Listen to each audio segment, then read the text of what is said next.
তো আগের ভ্লগেই তোমরা দেখে নিয়েছো আমরা গেছি আমাদের নিজেদের বাড়ি। কেন গেছি? কারণ আমার বোনের ফার্স্ট পেমেন্ট ঢুকে গেছে আর আমরা গেছি আমাদের কুলো দেবীর পুজো দিতে। হ্যাঁ, আমরা প্রথম স্যালারি ঢোকার পরেই আমরা পুজো দিতে গিয়েছিলাম মা কালীর। এই দেখো মা কালীর জন্য ভোগ বানানো হচ্ছে।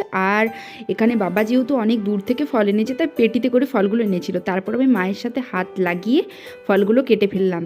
আর এটা ছিল আমাদের গাছের ডাব।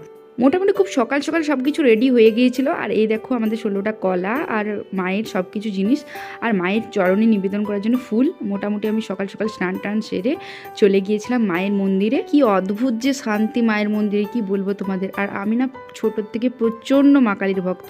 আর এখন দেখো মা কালী বেদির মধ্যে নেই, কারণ কিছুদিন পরে মা কালীর পুজো আছে। তারপরে আমরা পুজো কমপ্লিট করার পর দেখো ভাই বোনেরা মিলে একটু কেত মারছিল। পুজো কমপ্লিট হওয়ার পর বেশিরভাগ প্রসাদই আমরা ওখানে বিলিয়ে দিই। তারপর যেটা বাঁচে সেটা ঘরে কিছু খেয়ে আমরা পাড়ার কাকিমা জেঠিমা সবার বাড়িতে আমরা দিয়ে এলাম। ব্লগটা কিন্তু আরও ইন্টারেস্টিং হতে চলেছে।